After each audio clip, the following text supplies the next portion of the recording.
va voir les patterns. Non, pas les patterns, oula, pardon. On va voir les indicateurs aujourd'hui. Donc, pour commencer, Wilson, tu voulais voir le QQE.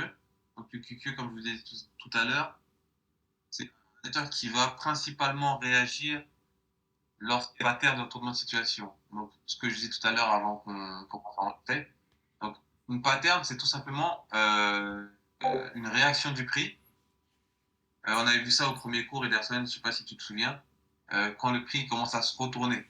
C'est-à-dire que quand on est dans une tendance haussière, les plus bas sont de plus en plus hauts et les plus hauts de plus en plus hauts. C'est normal. Ok. Et ensuite, quand on est dans une tendance baissière, c'est l'inverse. Donc une pattern, c'est tout simplement qui commence à former euh, un retournement. Comment expliquer ça? Un retournement, simplement parce que la tendance est en train de s'inverser par des plus hauts qui étaient avant de plus en plus haut qui deviennent maintenant de plus en plus bas, etc. Donc là, par exemple, là, on a une pattern.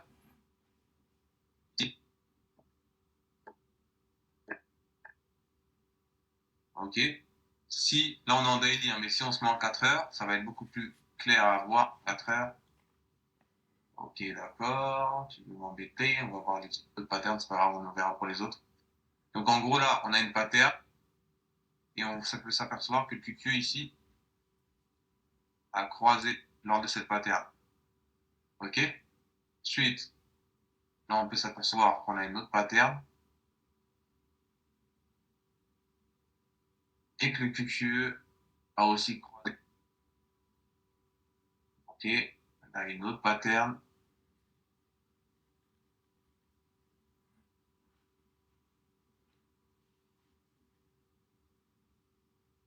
Et le QQ qui croise. Et une autre pattern.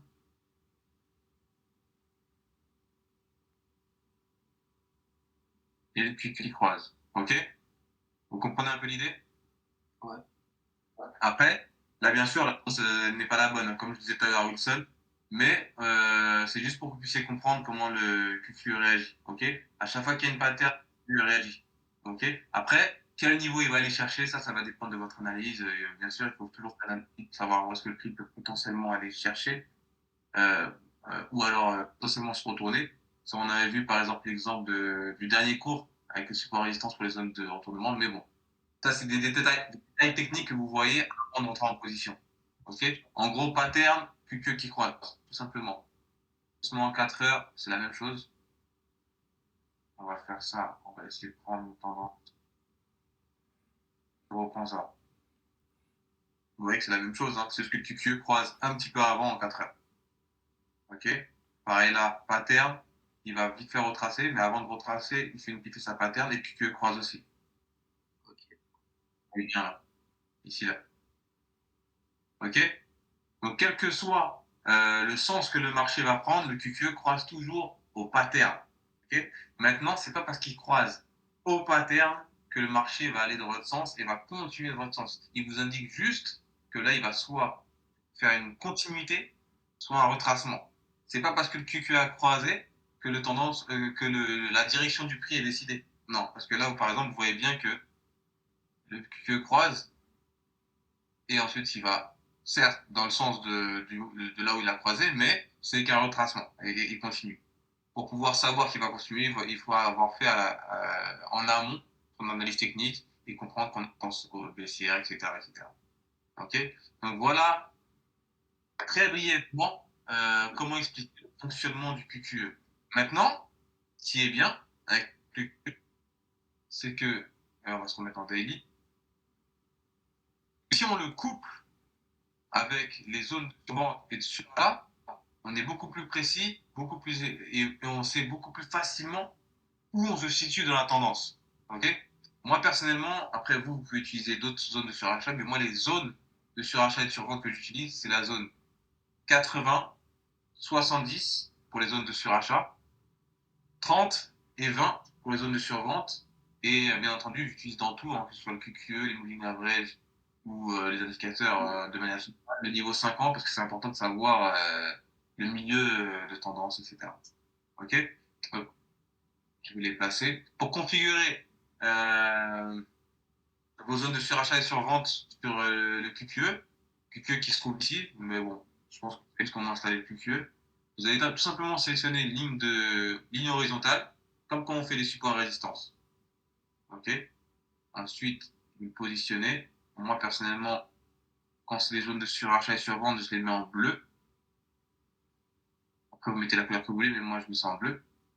Ensuite, on va les configurer. 80.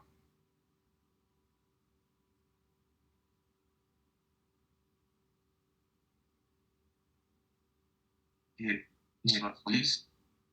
Le bleu, je le mets la zone de surachat. Et en blanc, je mets vraiment le début de la zone de surachat. Donc, on comprend pourquoi je mets un peu de bleu. Donc, ensuite,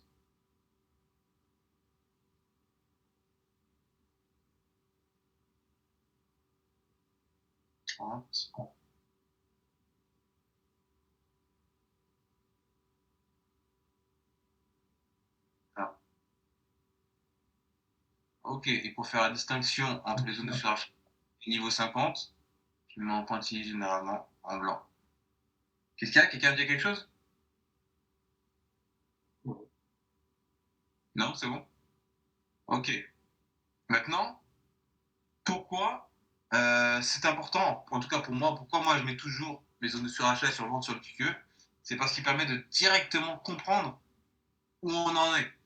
Si on est en tendance haussière ou baissière, comme ça, quand QQE croisera, on saura si c'est une correction ou si c'est vraiment une continuité de la tendance. Par exemple, vous savez qu'ici, là, on a croisé et que le prix n'a que baissé depuis. Donc là, on a vraiment amorcé une tendance baissière et un vrai retournement. Ok. Et il y a un vrai changement de tendance à ce niveau-là, depuis ce niveau-là. Okay.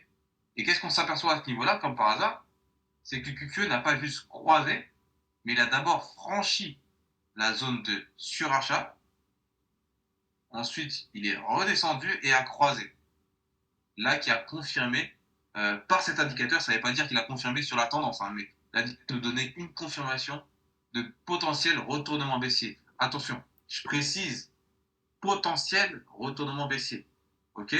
C'est juste une confirmation. Ça ne veut pas dire, c'est une confirmation supplémentaire dans notre indice. Ça ne veut pas dire que le marché va se retourner. Ok. C'est une indication. Et comme on l'a vu dans les premiers cours, sur les analyses techniques et sur les retournements, on prend toujours plusieurs confirmations avant de déterminer si on estime que c'est. Enfin, c'est même pas si on estime, si le marché se retourne ou pas. Okay, parce que nous, on n'a rien à estimer, on a juste à constater et ensuite profiter de la tendance. Donc là, on voit que le QQE a traversé la zone de surachat, est redescendu et a croisé. Okay, ça nous a donné une confirmation. Bien entendu, il fait toujours à deux reprises. Vous savez très bien, on a déjà appris qu'il y a toujours deux tests. Okay. Normalement, moi, ce que je vais attendre, c'est qu'il finit de commencer à dire. Et je sais qu'il va toujours recroiser de l'autre sens pour retester la zone. Et quand la tendance est vraiment confirmée, il va croiser de l'eau. Et là, on voit qu'à cette pattern-là, le QQE croise pile poil sur la zone 50. Ok. Vous remarquez la petite ligne en pointillé là, c'est la zone 50. Ok. Voilà pourquoi ces niveaux clés sont importants. 70, 80, 50, 30, 20. Donc, première confirmation ici, sur achat, QQE qui croise. Ok, on a la pattern ici. Ensuite, il amorce sa descente. Il retrace parce qu'il faut toujours qu'il reteste avant de repartir. Et quand il a fini de retracer, pattern, QQ qui croise sur la zone 50, confirmation à la baisse. Ok. Et je parie que si ça ne fait pas partie du cours, mais si on utilise la stratégie que je vous enseigne et qu'on met les Fibonacci, je suis sûr qu'il a franchi un niveau. Ok. En plus, on aurait pu avoir une trendline facilement ici. Ensuite, trendline intermédiaire. Je la trace pas très proprement aussi pour aller vite. Hein.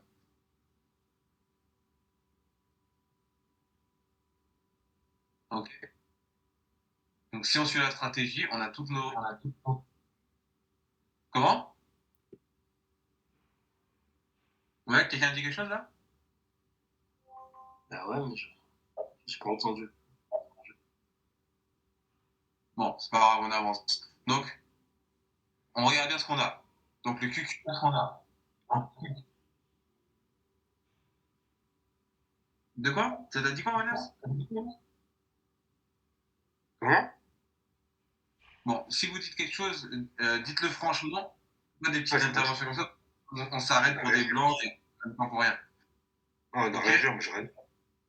De quoi? Non, j'ai rien dit. Personne n'a rien dit. Ok, ok. Dans le pire des cas, si vous voulez pas parler, désactivez votre micro, ça évite les bruits environnants et qu'on pense que vous parlez alors que vous parlez pas, forcément. Donc là, qu'est-ce que je disais? Où est-ce que j'en étais? Qu'est-ce que je disais? Ok. Donc le QQE a été sur la zone de surachat. Il est redescendu, il a croisé. Ensuite, il a amorcé sa descente. Il est remonté. Quand il a fini de retracer, il a fait sa pattern. Le QQE a croisé sur la zone 50. Et ensuite, juste après, la trendline a été cassée. La trendline intermédiaire. Et suivi de la trendline intermédiaire. En général, pour la trendline intermédiaire, pas peu de temps après, le niveau 23.6 est cassé. Là, bien entendu, il va de nouveau. Parce que certes, là, ici, il a retesté. Mais il a retesté en vérité, si vous vous souvenez des points de retournement qu'on avait tracés au dernier cours, il a retesté ce point de retournement ici. OK? Pour que vous puissiez avoir une idée, parce que souvent, c'est des choses qu'on ne vous dit pas forcément. Mais là, c'était, on va dire, je vais mettre ça plutôt comme ça. Si vous vous souvenez des points de retournement qu'on avait tracés, là, on vient de former oui.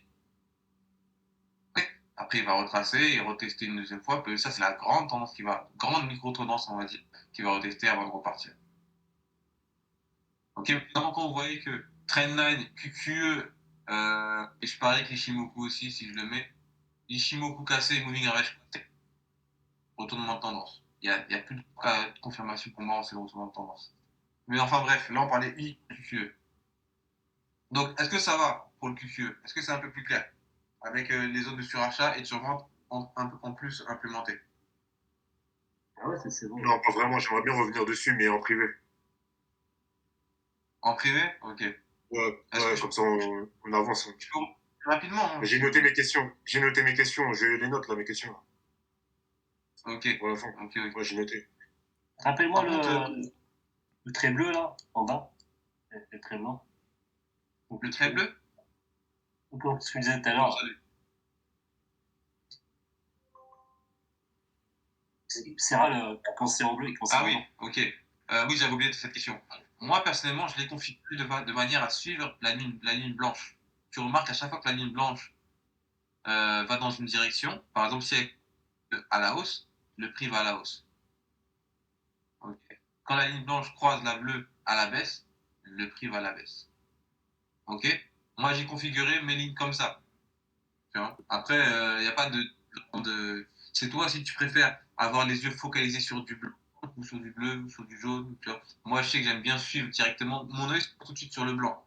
Tu vois. Donc, j'ai mis en blanche pour pouvoir suivre la blanche. Mais la couleur, c'est toi qui la définis. À partir du moment où tu te rends compte que la ligne qui croise le prix la suit, ben c'est celle-là, ça va être la ligne, on va dire, ligne majeure. D'accord, ok. Ok? C'est très simple pour ça. Là, par exemple, le QQ croise la ligne bleue, le prix va à la baisse. Ok, donc c'est la ligne blanche, parce que la ligne blanche est en dessous et suit le prix. Tu vois?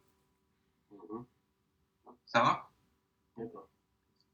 Après, pour la modifier, c'est simple. Quand tu cliques dessus ici, tu vas dans les paramètres ici et tu choisis ta couleur. Ça va, ça va. Tu choisis l'épaisseur de ton trait, si tu veux que ce soit une ligne, un rayon, tout ce que tu veux. Ok, génial. Merci. Ok? Ok. Donc on a vu le QQE, on va voir Ishimoku. Ishimoku, c'est bon? Ouais, On va essayer de voir Ishimoku, il reste combien de temps, ça va, on a du temps, ça va. Ça va. Ok. L'Ishimoku, en vérité, il y a plusieurs manières de l'utiliser. Ok. Si je le mets comme ça. Alors vous allez remarquer sur l'Ishimoku, il y a plusieurs. Bon, il y a même une troisième moving average normalement, mais moi je l'utilise jamais. Mais normalement, il y a aussi une troisième moving average. Je sais plus c'est à combien. Je sais plus. Ok. Ishimoku, il y a C'est bien plusieurs le manières. nuage, c'est ça? Ouais, c'est le nuage. Ouais. Ouais, C'est c'est le le nuage que nuage. tu vois soit en blanc quand il est haussier, soit en bleu quand il est baissier. Ok? Donc il y a plusieurs manières d'utiliser l'Ishimoku. Soit on a envie de savoir en un coup d'œil quelle est la tendance, et là, franchement, c'est très facile à voir. Nuage cassé, tendance créée. C'est ça mon mémotechnique, pardon. Excuse-moi, Ça paraît très. Ouais. j'ai du mal avec à chaque.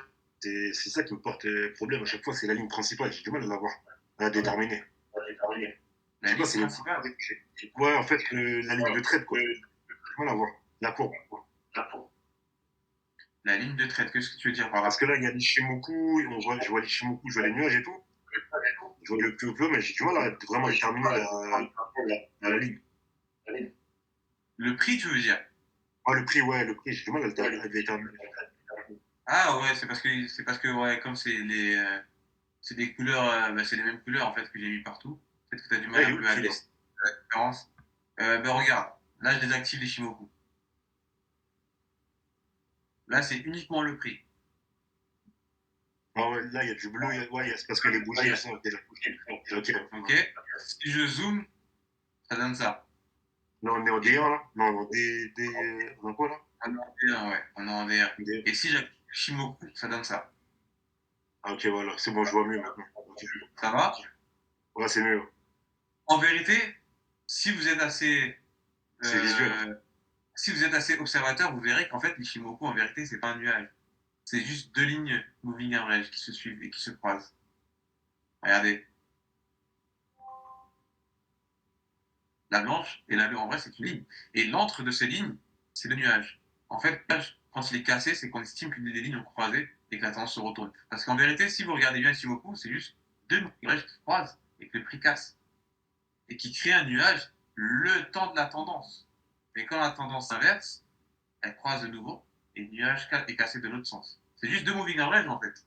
Ishimoku, si vous regardez bien, si vous êtes observateur.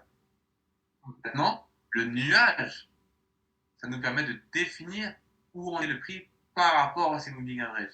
Donc quand les moving averages blanches croisent la bleue, donc le nuage, donc le prix casse ensuite ce nuage, on a tendance haussière. Mais on l'a déjà vu avant que le prix casse en vrai, parce que le nuage a switché ici. Donc les moving averages, donc ça, c'est une des façons dont on peut l'utiliser. Soit en tant que moving average, soit on attend que le prix casse le nuage et sorte complètement et changer de direction. Ou Attends, alors il y a des quand, moving averages directement. Attends, Wanias. Oui, alors il y a des moving averages directement paramétrés sur le nuage. Oui, dis-moi, Wanias. ouais, la courbe blanche elle passe au-dessus du bleu, c'est aussi. C'est ça, voilà. En Ok. gros, c'est le même rôle, elles ont le même rôle que les moving averages de manière générale. Hein. C'est juste que c'est un nuage paramétré sur certaines répétitions, un temps donné, dans les paramètres du Shimoku, si vous voulez voir à peu près ce que ça donne, c'est ça. Donc on paramètre les lignes, etc., sur un certain nombre de répétitions, etc., selon notre stratégie, tu vois. Moi, c'est toujours ça que j'utilise, ces paramètres-là, tu vois. Et de toute façon, c'est les paramètres par défaut. Donc quand vous mettrez Ishimoku, généralement, ils vont vous mettre les mêmes paramètres que moi. C'est juste qu'ils vont mettre une troisième moving average que moi, personnellement, je n'utilise pas parce que j'ai pas besoin d'une troisième moving average parce que j'ai d'autres indicateurs qui me permettent de confirmer un retournement de tendance. Ok? Donc c'est une des manières d'utiliser. Donc on l'utilise en tant que moving average, une blanche et une bleue. Et en plus, juste une petite parenthèse, quand on a l'Ishimoku qui est des moving average, le QQE qui sont des moving average et des zones de surachat sûrement, les moving average qui sont des moving average mais qui sont en réalité une trendline, en vrai, les moving average c'est aussi une trendline, je vous expliquerai ça tout à l'heure.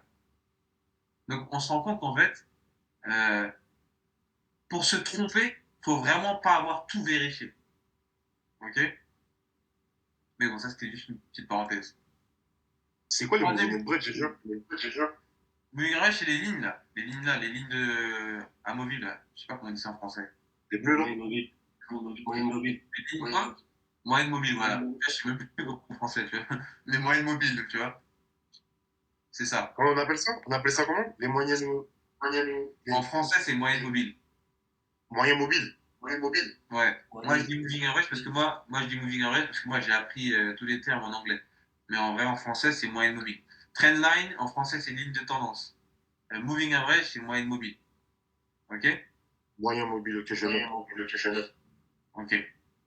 Euh, euh, euh, ok. Donc, soit on l'utilise comme moyenne mobile, si vous préférez, si vous préférez. Soit on l'utilise comme nuage quand le prix casse. Ou alors, on peut l'utiliser avec les moving average. Le mieux, c'est de coupler les trois. Allez, on va vérifier un truc très simple. On va vérifier un truc très très simple. À chaque fois, et notez ce que je suis en train de vous dire, ça va vous servir, à chaque fois qu'on a un plus haut, un plus bas, entre un QQE, pardon, on parle du Shimoku là, entre un plus haut et un, oula, là, je suis en train de me perdre. À chaque fois qu'on a un plus haut, un plus bas, le QQE qui a été cassé, avec les moving averages qui ont croisé et qui ont été cassés par le prix, suivi des moving averages QQE, pas QQE, pardon, c'est pas du QQE, de l'Ishimoku qui ont croisé, on a toujours un retournement de tendance. Je vous la refais pour que ce soit plus clair parce que même moi, j'ai pas trop compris ce que j'ai dit. Donc, tant qu'on a, je vais vous le dessiner même, à chaque fois qu'on a un plus haut,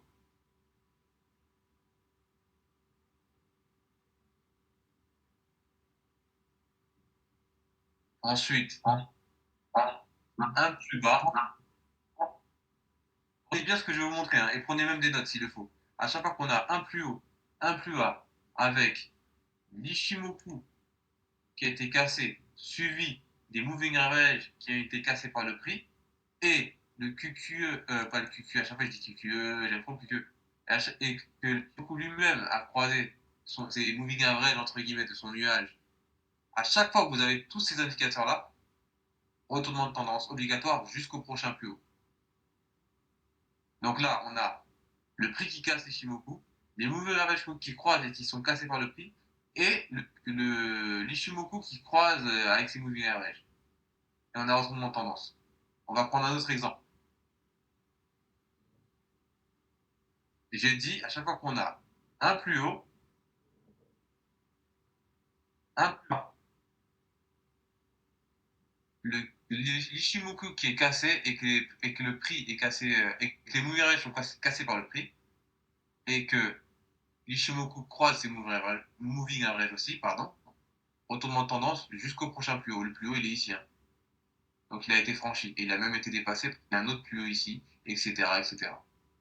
Donc à chaque fois, et ça, quelle que soit votre unité de temps, là on est en daily, mais en 4 heures, en 1 heure, c'est pareil. Et je vais vous le montrer tout de suite. On va se mettre en 1 heure. C'est pas une analyse technique ce que je vais faire, c'est juste pour que vous puissiez avoir une idée. Ne faites pas des analyses techniques comme je le fais. C'est juste pour que vous puissiez comprendre que à chaque fois qu'on a ces confirmations, le prix jusqu'au prochain prix. Ok? Donc, je vais répéter les mêmes phrases à chaque fois. Mais il faut que ça rentre dans votre tête. Limite, il faut que vous les répétiez vous-même. À chaque fois qu'on a un plus haut,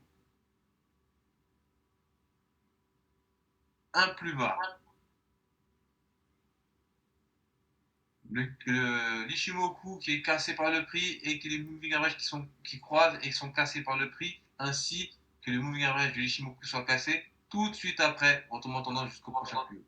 À chaque fois, tout le temps. Et là, on est en 1 heure. Hein. Ça veut dire que tout à l'heure, on était en 4 heures. Si vous voulez trader moins longtemps, on vous met en 1 heure. Et d'ailleurs, on va même se mettre en 15 minutes et vous allez voir que même en 15 minutes, c'est la même chose. À chaque fois, je répète encore la phrase, hein.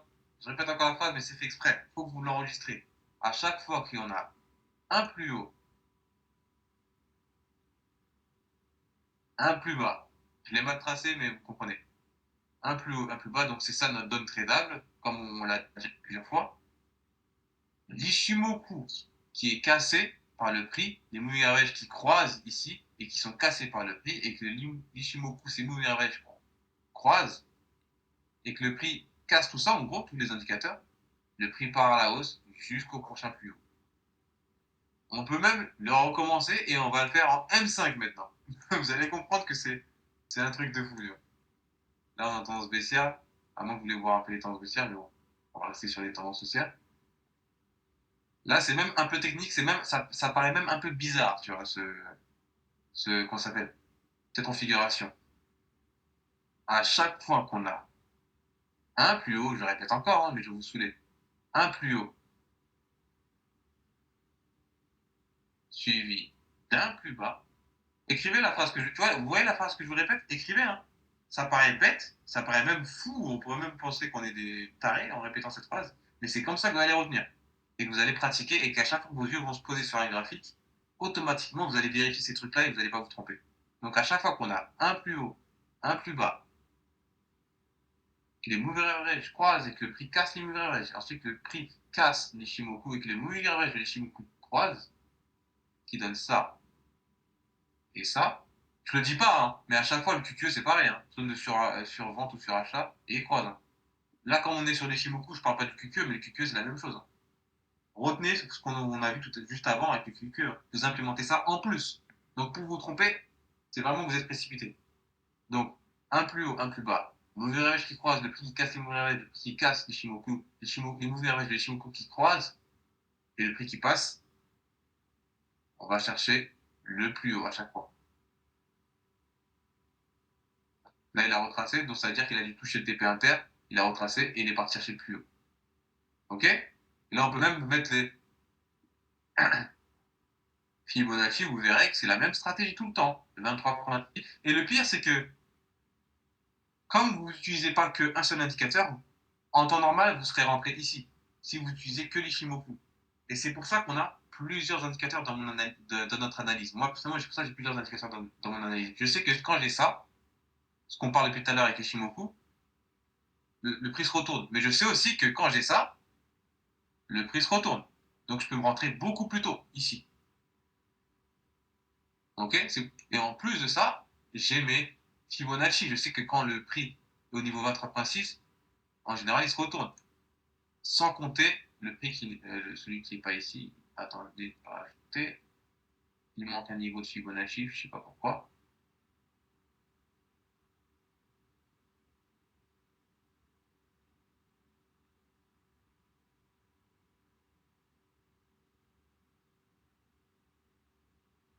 Ok? Et en plus, là, je sais qu'il casse le 131. C'est pour ça qu'on a plusieurs indicateurs. Ok? En temps normal, j'aurais pu rentrer là avec les Shimoku. Si j'aurais vu les Shimoku, et ça aurait été très bien. Très bien si je serais rentré là, à cette bougie. J'aurais eu un RR. Si je mets mon stop loss vraiment safe, j'ai un RR de 2,48 quand même. Mais comme j'ai 7 indicateurs, et j'ai aussi la trendline, donc je peux rentrer un peu plus tôt, ici. Et là, on passe de 2,45 à 4,52. Donc là, vous aurez risqué 100 euros, vous aurez pris 220 euros. Vous risquez la même chose. Vous risquez 100 euros, vous prenez 400 euros. Juste pour ce petit détail.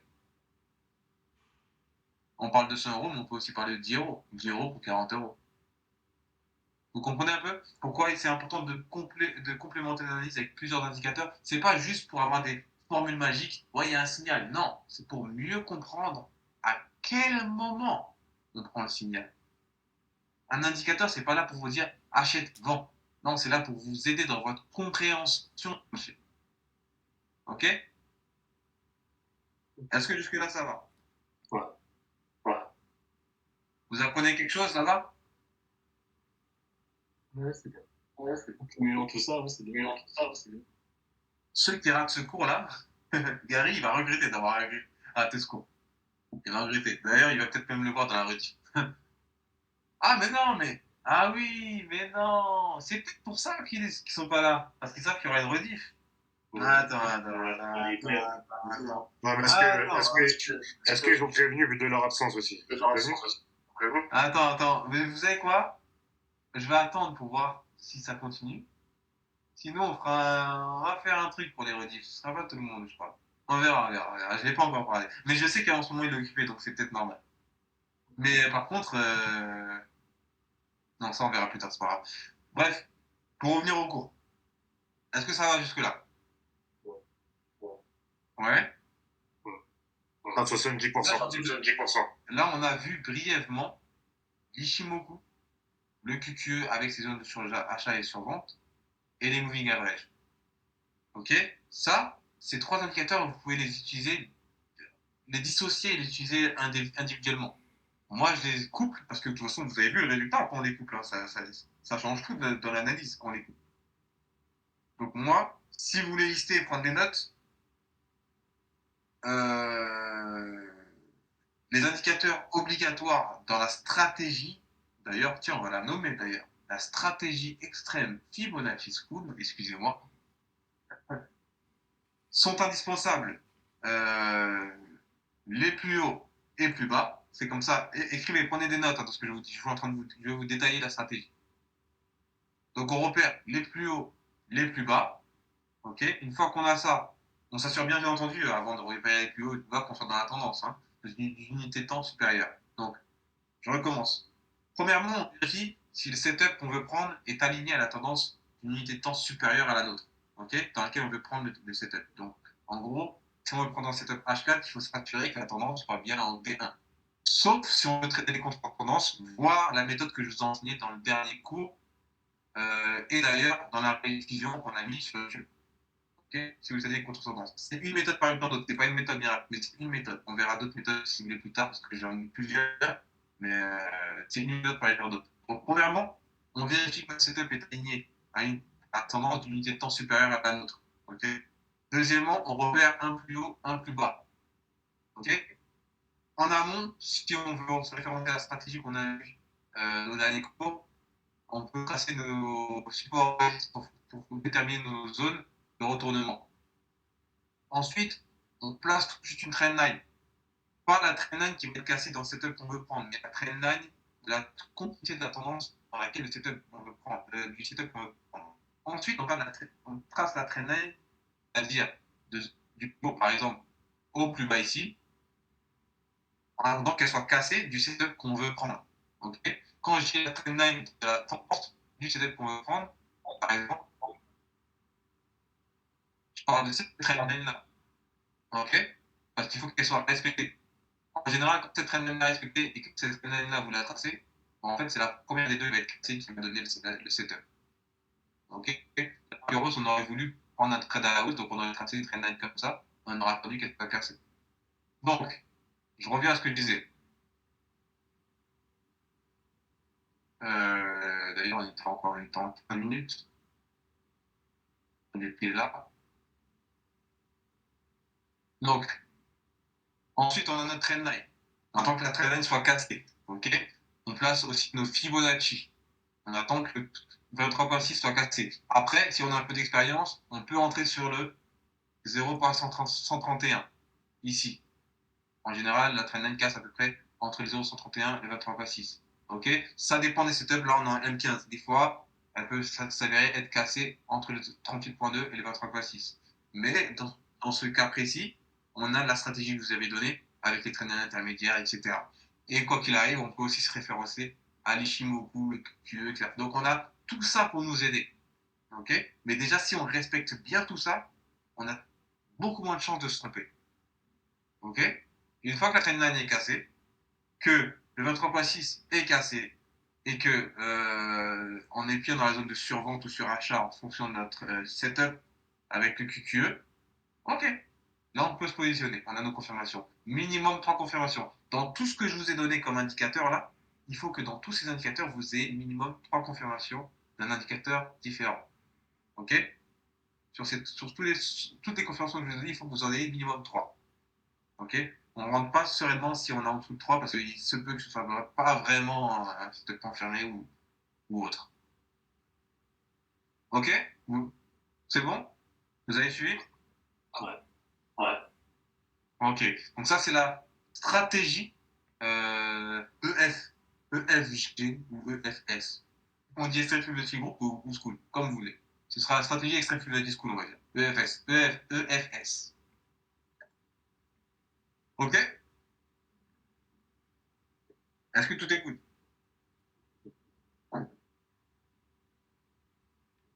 Tout est good, c'est bon. Est-ce que vous voulez qu'on revienne sur un point en particulier? Moi, j'aimerais bien, mais je voulais pas perturber le cours. C'était quoi le point? Si. En fait, je sais pas si vous avez remarqué, mais je finis toujours à peu près 5 ou 10 minutes à la fin. C'est justement pour que vous puissiez poser des questions et c'est pour ça que je vous demande à chaque fois. Donc vas-y, pose ta question, Alex. En fait, là, j'aimerais revoir un peu. Mon cerveau, il a du mal à bien suivre. À propos de quoi? Les indications. J'ai du mal à. J'ai pas Les très bien indicateurs. trouver l'indicateur. Lequel, de sur quoi t'as bloqué? En fait, là, là, j'ai vu les Shimoku. Les Shimoku a fait ça. Le QQE. J'ai bug sur le QQE. Et les ronds, là. Ouais, les ronds, là. Les ronds? Non, les ronds, c'est moi qui les ai tracés là. Ça, c'est moi, c'était juste pour vous montrer ce que ça donnait. Enfin, pour que vous puissiez savoir de quelle zone je parlais. Mais tu veux qu'on revoie le QQE? Ouais, s'il te plaît, ouais, j'avais mal compris, là. Ok, bon, le QQE, on peut même enlever tout ça, on n'aura pas tout ça. Pour le reste, c'est bon, on peut enlever tous les markups. Hein. Ouais, on revient au QQE. Ok, pour le reste, on n'en aura pas besoin et ça va nous. Ah, qu'est-ce que j'ai fait? Ok, tac, tac, tac, tac, tac. Ok. Le QQE, c'est ta bloqué sur. Un peu sur tout, t'as bloqué sur quoi exactement? Ouais, tu peux revenir sur le QQE, sur comment on l'utilise. Sur l'utilisation. Ah, tu veux que je refasse tout? Ouais, sur le QQE, ouais, s'il te plaît. Ok. D'ailleurs, j'ai passé un bail sur le royauté. Ouais, je suis en. Attends, juste, je suis en bail sur le royauté. J'ai tellement de positions, je sais même pas si je suis en bail. Ah ouais, je suis en bail. C'est des positions en cours, ça? Ouais, j'ai trop de. Tout ça là, tout ce que tu vois là, c'est des positions en cours. Et des fois, j'ai des positions doublées et tout. Regarde, ce que je vais te montrer. Ah ouais. Alors, tout ça là, il y a marqué investissement crypto. Donc ça, c'est que des cryptos que j'ai. Pourquoi c'est J'ai rouge? acheté sur. Non, ça c'est rien, c'est des détails du cours, ça on s'en fiche. Ça. En plus, c'est journalier, donc c'est pas des vrais détails. Tout ça, c'est des cryptos que j'ai en cours. Et ça, c'est des positions qu'on a en cours que j'ai envoyées dans le groupe. Tout ça là. Et des fois, on a doublé, triplé les positions avec des scalps intra et sweep. Attendez, si je te passe un peu rapidement, ça fait beaucoup de positions déjà. On a quoi? Euh, On a Microsoft, on a le café, on a Apple, on a Netflix. Regardez comment on mange, les gars, toutes les positions. On a GBP CHF qui est en train de revenir au point d'entrée, mais il va repartir, je pense. On a Haute qui mange bien. On mange bien là sur Haute. On a l'US 30 qui est, je pense que toute la semaine c'était une correction. Il va repartir à la baisse la semaine prochaine. Donc jusqu'à demain, je pense que ça va corriger. On est dessus depuis le 27.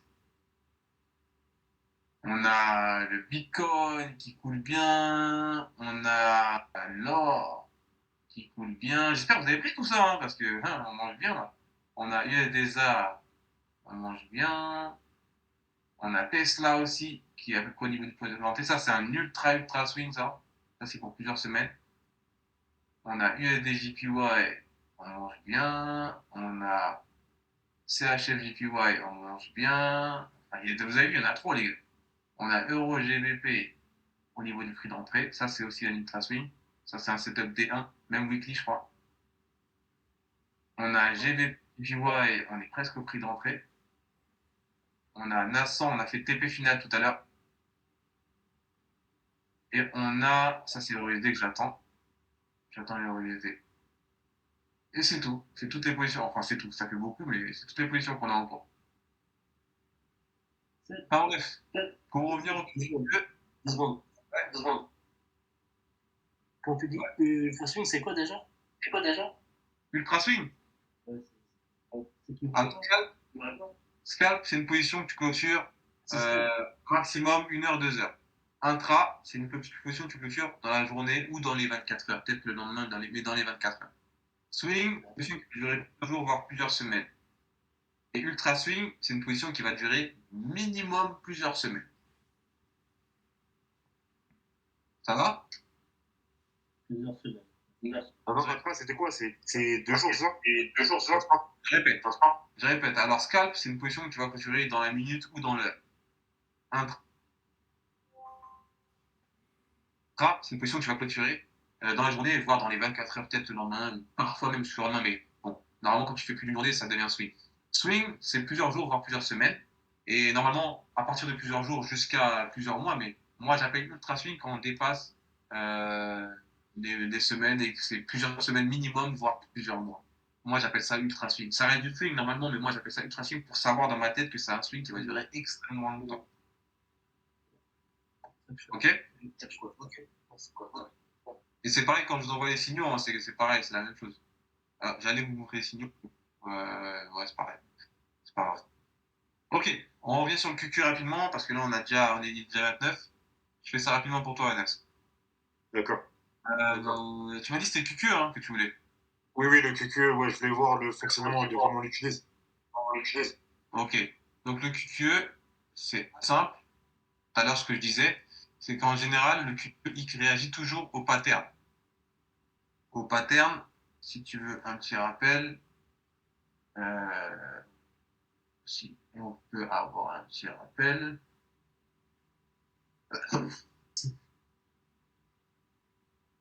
Alors, excusez-moi, j'ai toussé, je même pas.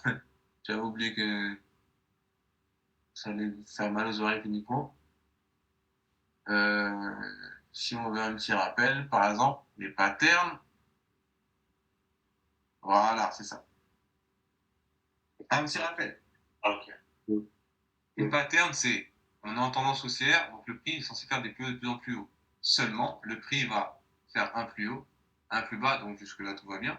Ensuite, un nouveau plus haut, tout va bien, un plus bas, mais il va peut-être pas franchir ce plus bas-là. Ensuite, il va faire un plus haut, plus bas que le précédent plus haut, et ensuite un breakout et un plus bas, de plus en plus bas, et des plus hauts, de plus en plus bas. Petit rappel. Ok? Donc c'est ça une pattern. Là, on a décortiqué le mouvement, mais en gros, c'est ça une pattern si on zoome dans les petites unités de temps. Ok? Donc le Q croise lorsqu'il y a une pattern. Par exemple, on est en tendance clairement haussière. Ok? Donc, Le QQ, il est où? t'inquiète pas, il est là. Il est là. J'ai oublié de te parler de la tendance. Le Q, c'est l'indicateur qui est là, là. Les moving average qui sont là. Les lignes bleues, blanches, pointillées, c'est des zones rajoutées moi. Donc ça, c'est la zone de surachat. Et ça, c'est les zones de survente. Les QQE, c'est les moving averages qui sont ici, blanches et bleues. Donc à chaque fois qu'il y a une pattern, le QQE réagit. On a vu le PDF, ce que c'était une pattern sur le PDF. Mais c'est Par exemple, non, après, les chiffres, on peut l'enlever. C'est pas important. Le QQE, il est là. Il est là, le QQE. Ah, ok. C'est ça. Ok. Ok. Attends, mais tu savais pas c'était quoi le QQE? Attends. Là, en fait, je t'écoute, mais je suis en train de bloquer. Je dis, mais c'est de quoi il parle? Attends, non, c'est bien le QQE que tu veux savoir. Parce que si tu sais pas c'est quoi le QQE, peut-être que tu t'es trompé. Ouais, c'est. En fait, depuis tout à l'heure, je bug, en fait, je confonds tout dans ma tête depuis tout à l'heure. Regarde. Ouais, Ça là, c'est de l'Ishimoku. moi, c'est les Shimoku. Et ça là, c'est le QQE. Ouais, les Shimoku, j'avais compris les Shimoku, mais le QQ, je le voyais pas. Ouais. Ok, bon, on revient sur le QQE alors. Ok. Ok. Par exemple, il y a une pattern. Ok. Donc là, le prix est fait de plus bas à de plus en plus haut, plus bas, plus bas, plus haut, plus bas, plus haut, etc. Et ensuite, on a aussi des plus hauts de plus en plus haut, etc. Et une pattern, c'est quand le marché commence à changer de sens, c'est-à-dire que les plus bas deviennent de plus en plus bas, etc. Mais de toute façon, et ça, on avait déjà vu ensemble et on vient de voir le petit PDF qui nous rappelle le cours qu'on a eu. Donc le QQ réagit au pattern. Là, on a eu une pattern, donc le QQ a croisé. Ok? À chaque fois que le QQ croise, c'est parce qu'il y a une pattern. Pareil, à ce moment-là, ici, le prix change de sens, mais c'est juste une petite correction et le QQ a croisé aussi à ce niveau-là. En fait, le QQ réagit uniquement au pattern. Ok? Non, c'est pas parce que le QQ... Maintenant, c'est pas parce que le QQ réagit que le prix va aller dans ce sens-là et continue dans ce sens-là. Par exemple, là, on a le QQ qui a croisé à la hausse, ici, là, Le blanc, à ce niveau. c'est le Je te blanc. montre. Le blanc ou le bleu, c'est le haut, le bleu, c'est le bas et le blanc, c'est le haut, c'est ça? Je te le montre, attends 2 secondes. 2 secondes. C'est ça.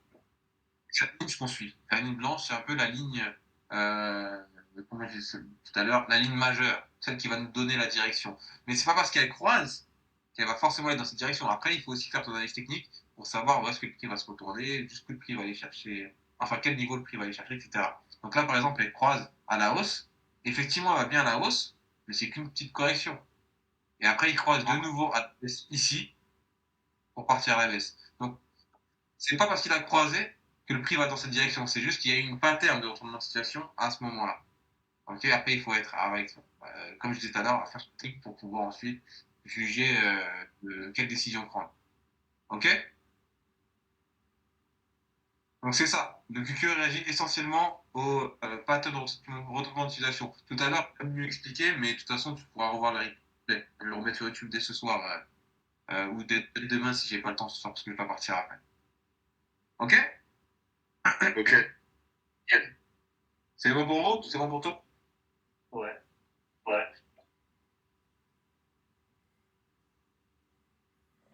Moi, je traîne pas trop aujourd'hui parce que j'ai une affaire, je la file.